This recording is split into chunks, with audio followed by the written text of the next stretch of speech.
Bueno, lo conecto nuevamente, muchachos. Perdón, se cortó la comunicación. Ustedes saben que esta tecnología moderna pues también tiene sus limitaciones y esto dura nada más cierto tiempo. Retomamos el tema. Decía yo, ¿cómo se conformaron estas propiedades, estos tipos de propiedades? Bueno, para empezar, antes de la llegada de los españoles, antes de la época de la colonia, como dije hace un momento, hubo culturas que estaban organizadas. Existieron culturas que ya tenían una organización.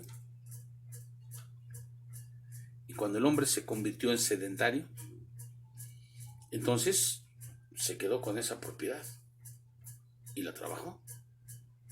Recuerden que la costumbre es una fuente del derecho que va a generar derechos y obligaciones. Y la costumbre es un acto que se da de manera consuetudinaria, habitual. ¿Sí? El hecho de tener una porción de terreno, trabajarlo, inclusive, repito, habitarla, por costumbre, originó que esa tierra fuera de quien la trabajara. Y así se generó y así se quedó. Pero después vienen los españoles y cambia este sistema, muchachos. Y como les dije, poco a poco se fueron metiendo los españoles y entonces entra en función del Estado.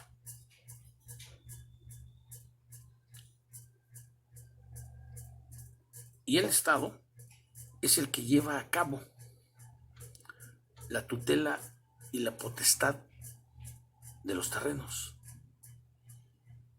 Nosotros no podemos adquirir un terreno, a excepción que sea de un particular, que ese particular se lo compró al Estado a la vez. O sea, no podemos adquirir un terreno si no es por medio del Estado. Un intermediario, sí, a quien el Estado se lo dejó o a quien el Estado se lo vendió. Pero si no, el Estado, de acuerdo a lo que dice el artículo 27 constitucional, es el único que puede ejercer la potestad de los terrenos, de los predios. ¿Sí? Como en derecho romano, una división de los derechos, de las cosas, de los derechos de las cosas. Y, vuelvo a repetir, bajo la potestad del Estado. Las cosas del derecho humano, la res humani juris, esos terrenos que son designados para donde la gente pueda vivir, pueda poner su lugar de residencia o para que la gente lo trabaje, la explote. O en su defecto, los terrenos que son designados para el trabajo del campo, pero son del derecho humano. Hubo también la división de las reses, las cosas del derecho divino, res humani divini juris, y que son exclusivos para la iglesia, para la construcción de los templos, y que entonces se separan. ¿Sí? Cuando viene la intervención del Estado, después del periodo de la colonización, vamos a decir, entramos a lo que es el segundo periodo, y el segundo periodo se le denominó el México independiente. Posterior viene el porfiriato, viene la revolución, y se crean algunos documentos básicos. Su contenido no es exclusivo en materia agraria, es en diversas ramas, en diversos aspectos, diversos temas.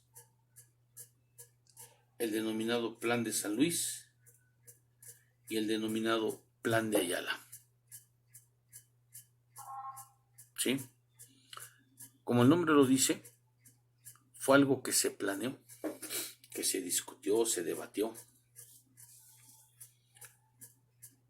Lleva el nombre del lugar o del personaje que lo promovió. ¿Sí?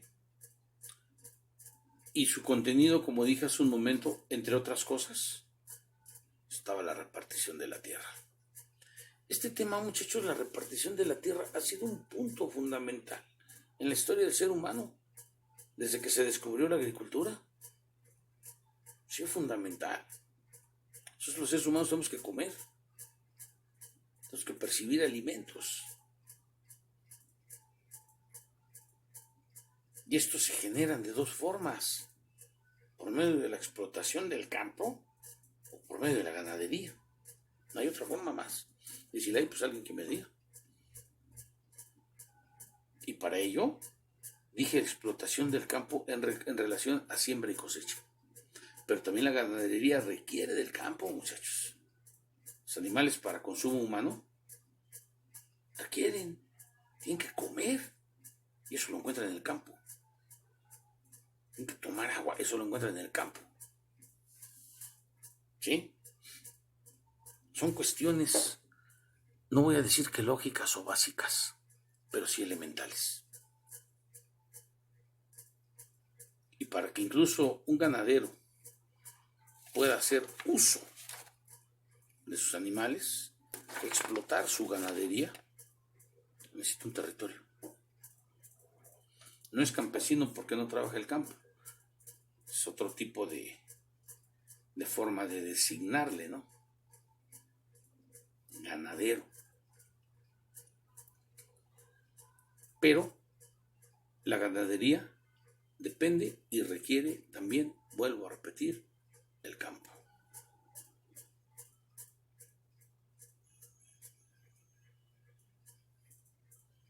¿Queda claro? Ahora bien, este tipo de aspectos, muchachos, los planes, establecen algunos aspectos meramente jurídicos, como cuáles: la creación de congresos constituyentes para el dictamen de una constitución. La constitución no nada más es el hecho de crearla o formarla, muchachos, sino también la constitución. Hay que enriquecerla con los artículos en su contenido. Aquí específicamente podríamos hablar de lo que es el artículo 27 constitucional.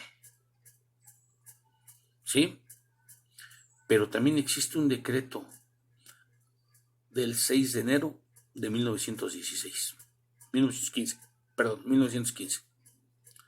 Este decreto también va enfocado a lo que era el campo, el campesino, sus funciones. Fue un decreto presidencial. Tenía una base fundada en lo que alguna ocasión manifestó el presidente Adolfo Ruiz Cortines, y que posteriormente fue cambiada por intereses personales. Esto también va a dar como consecuencia, aquí no podría yo explicarles, porque tendríamos que verlo si fue antes o después. Si primero tiene la base fundamental del decreto, lo que manifiesta el presidente Ruiz Cortines, o es autónomo completamente lo que dijo Emiliano Zapata: la tierra es de quien la trabaja. Claro que tenía sus intereses particulares, sobre todo de tipo campesino, pero eran intereses de un bien común, porque no nada más era, pues yo voy a salir beneficiario. No, voy a salir beneficiario yo, sí, pero también todos los trabajadores del campo. Y son documentos que incluso hasta la actualidad están vigentes, están ahí plasmados, la historia los ha guardado para incluso poder ver su contenido, y que además han sido factores importantes en la determinación que ha tenido el campo, la función que ha tenido el campo en nosotros los seres humanos. ¿Sí? En materia agraria no podía ser la excepción para que interviniera el derecho. No. tenía forzosamente que regular la actividad del campo, el conjunto de normas jurídicas. Y posteriormente al decreto del 6 de enero de 1915, se le empieza a dar origen al jus agrum. Y para épocas recientes, ya para la década de los 60, 1960, estaba bien establecido, bien conformado lo que es el derecho agrario. Ya estaba constituido, establecido, ya tenía una reglamentación, ya tenía una forma y un fondo. Punto. El cual nada más le faltaba ¿qué? La reglamentación. Para que reglamentara la dirigencia, los objetivos, la función, los tipos de propiedades, la reglamentación, para demostrar que yo soy el propietario o al menos el tenedor. Y en su contenido de los planes, tanto el de Ayala como el de San Luis, en este decreto y en la Constitución de 1917, entonces empieza todo a tener ya un orden. ¿Sí? Esa orden no fue completamente y no fue tampoco del todo, ¿cómo les diré? Elemental, pero sí básica. No fue única, más bien, mejor dicho, no fue única. No fue lo único que enriqueció y engrandeció esto. No fue lo único, pero sí básico. El trabajo del campo requiere muchos aspectos y uno de esos aspectos es prácticamente la legalización, muchachos. Porque si no retomamos nuevamente lo que decíamos en principio. ¿Sí? La historia nos relata que una forma de legalizar al campo fue un documento incluso papal, fíjense, al cual se le denominó bula. Bulas papales. ¿Qué son estos bulas papales? Es un documento, el cual tiene un registro y una legalización en un círculo, un sello de plomo. ¡Pum! El término bula deriva del latín bula, bulla, que significa artesanía en plomo. Por eso muchas veces vemos un circulito con un moño y eso le da legalidad. Las bulas papales no fueron exclusivas como documentos del campesino, del campo, no. Se utilizaron para varios aspectos más. Pero era la manera de mostrar el sello que en aquel entonces la iglesia emitía, haciendo que el acto, el documento, lo que ustedes quieran, tuviera fe y legalidad. ¿Sí? Ese fue el primer documento, el antecesor a lo que son los títulos de propiedad en la actualidad. ¿Queda claro, muchachos? ¿Sí? Vamos a dar el apunte, el resumen, y como ya les había dicho y les reitero nuevamente, dudas que tengan, a que quieran. Nos comunicamos por este medio o directamente por teléfono, como ustedes quieran. ¿Sale? Nada más sí les voy a hacer un comentario extra. A mí la tecnología moderna, híjole, me ahoga, muchachos, me asfixia. Sin embargo, tengo que cumplir. Aquí voy a estar apoyado por incluso mis hijas para poderles enviar el video. Pero nos está costando un poquito de trabajo por razón de que, como está muy pesado, sale nada más 2 minutos. Termino de enviar esos 2 minutos y vienen otros 2 minutos más y luego vienen otros 2 minutos más y así. Estamos hablando de que es 1 hora con 40 minutos. Va a tardar un poco, de que va a llegar. Y en eso no se les olvide. No he checado ahorita, la verdad no les mentiría, pero no se les olvide para la siguiente clase tienen que registrar su asistencia conmigo, mandándome un mensaje al grupo de WhatsApp, poniéndome por favor su nombre, muchachos. Porque hay quien pone ahí, buenos días, aquí está mi asistencia, y no sé quién es. Por favor, su nombre completo, para yo ir viendo la hora y ponerles su asistencia. ¿Queda claro?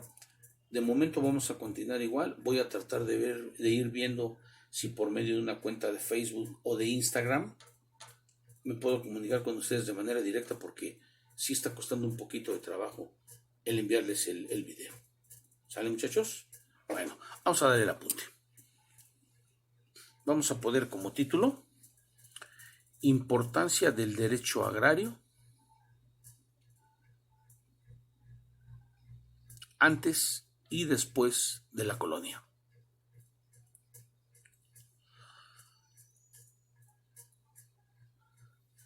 Punto y aparte.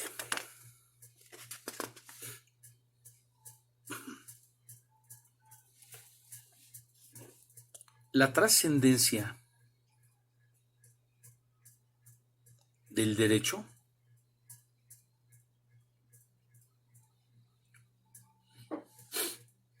se ha manifestado en todas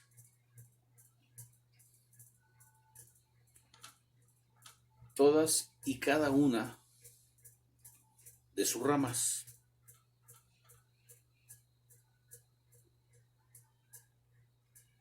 Tal es el caso del derecho agrario.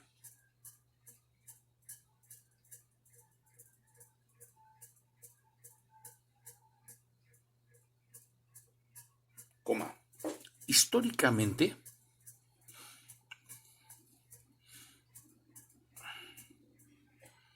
desde la época de los romanos,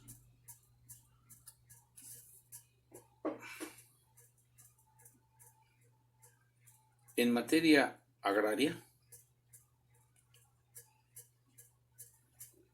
se originó el reparto de las tierras.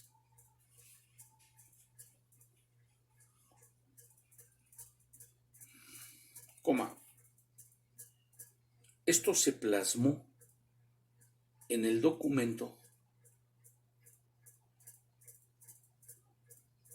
denominado leyes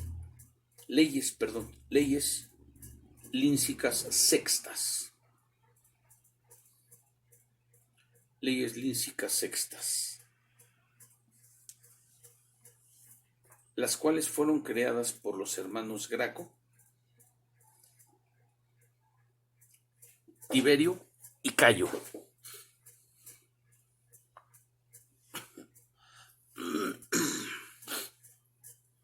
Tuvo un objetivo fundamental: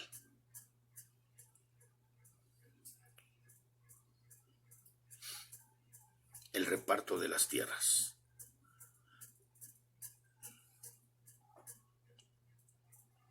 Punto y aparte.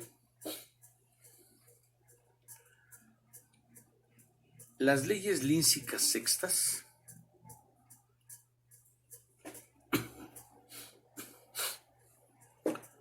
son consideradas los antecedentes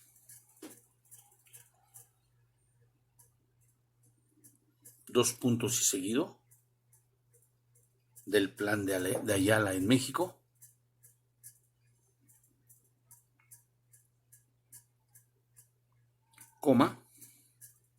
del Plan de San Luis,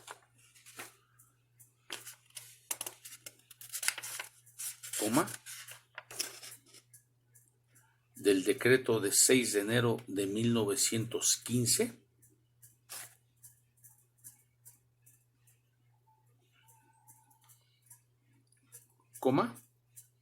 del Plan de Guadalupe,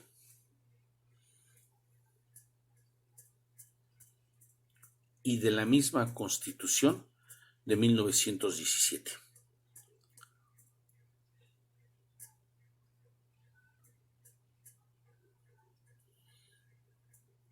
Punto y aparte. Durante el periodo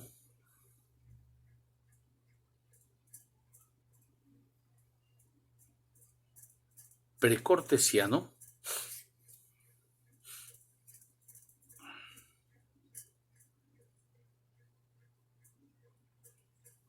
La organización de la Tierra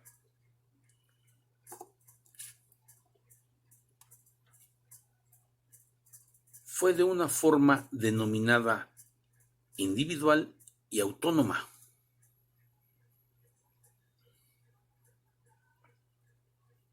Es decir, no existía la participación del Estado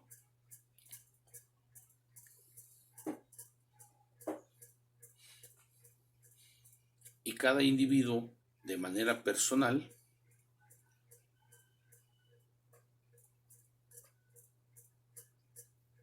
obtenía dicha tierra.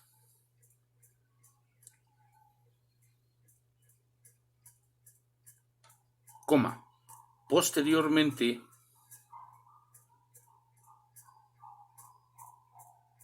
a la llegada de los españoles,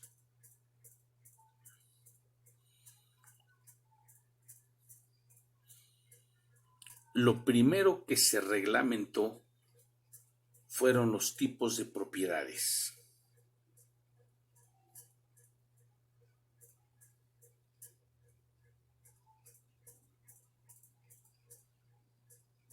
Es decir, la propiedad individual y la propiedad comunal.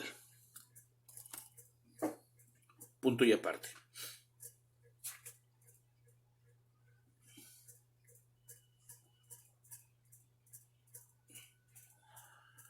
La propiedad comunal,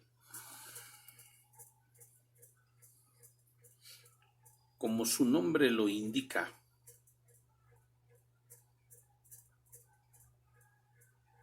era con un fin común, es decir,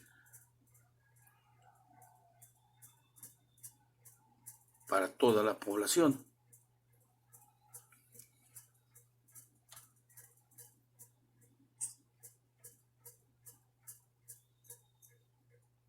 Y en ello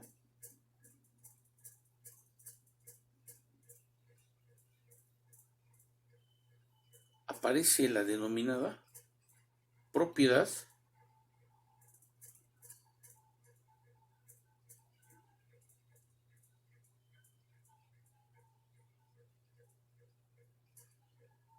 considerada individual.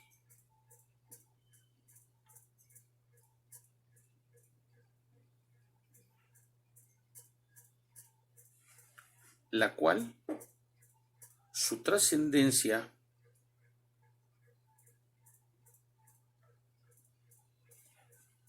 ha manifestado el factor fundamental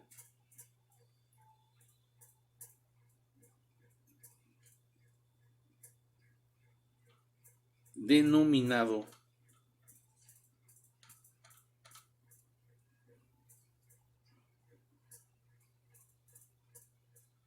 factor de clasificación.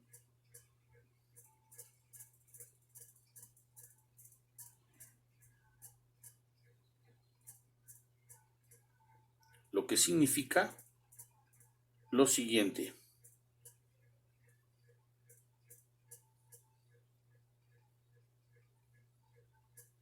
Dos puntos y seguido.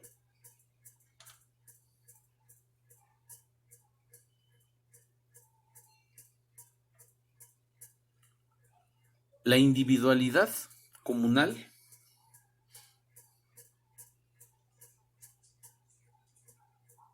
consistió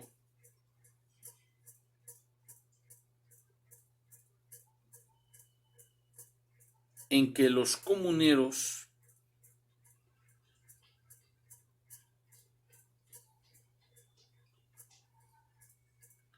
no tenían la facultad de que por propia voluntad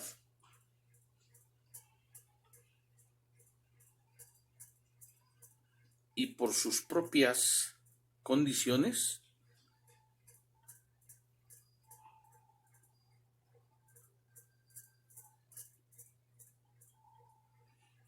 pudieran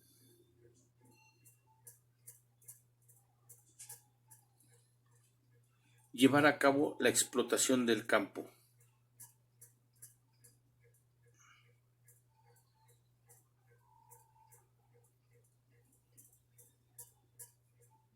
Sin en cambio, a partir de este momento,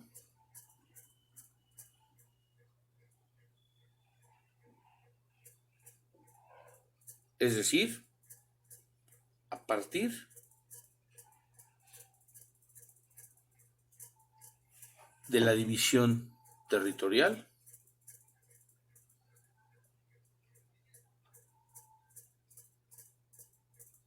se crean estos principios básicos que van a contribuir a la organización ejidal en México.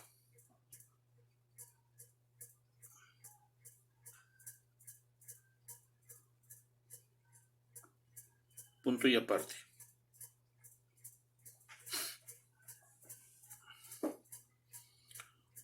Una vez que el campo tiene su organización,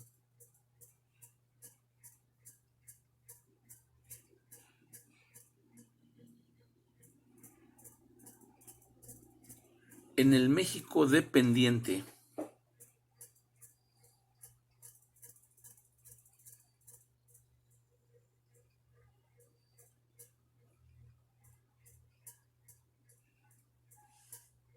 se originan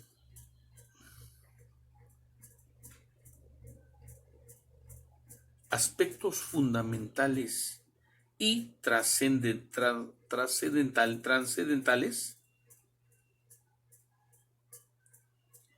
como por ejemplo la creación de la reglamentación por medio de documentos básicos,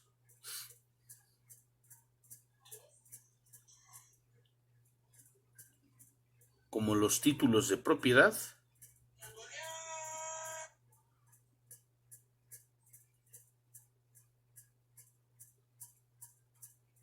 la Constitución Política de 1917,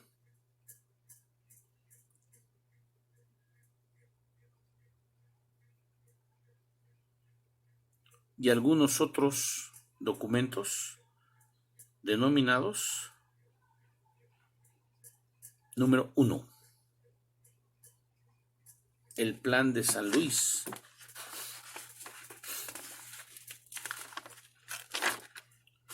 y número 2, el Plan de Ayala y de Guadalupe.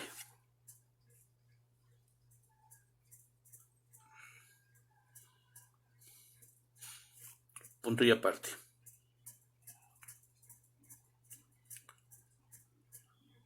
Los principales conceptos básicos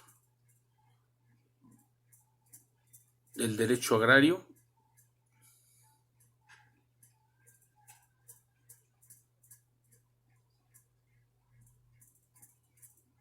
fueron, dos puntos y seguido, los títulos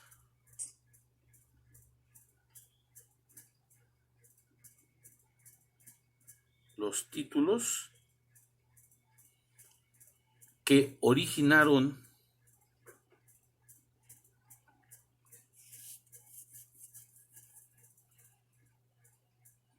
el reglamentar el derecho de tenencia de la propiedad,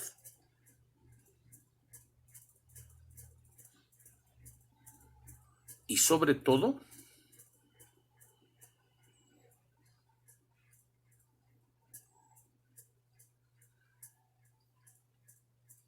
los tipos de propiedad,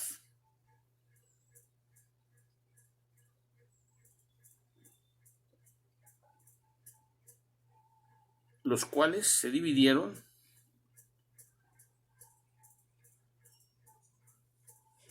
de la siguiente manera.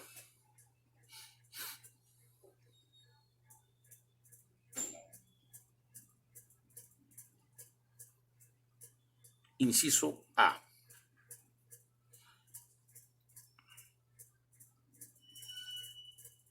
documentos básicos de demostración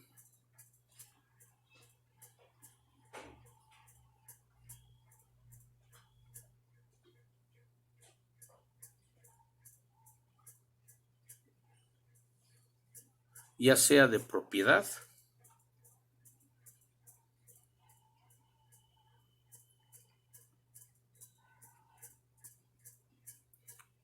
o de posesión.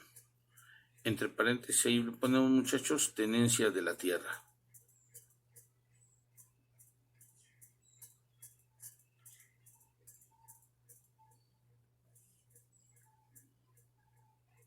Punto y aparte. Estos títulos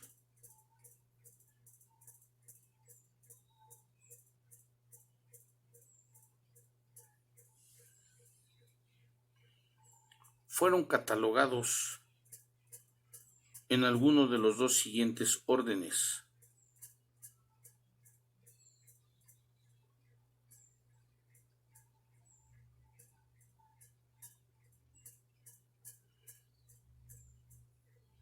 Número 1.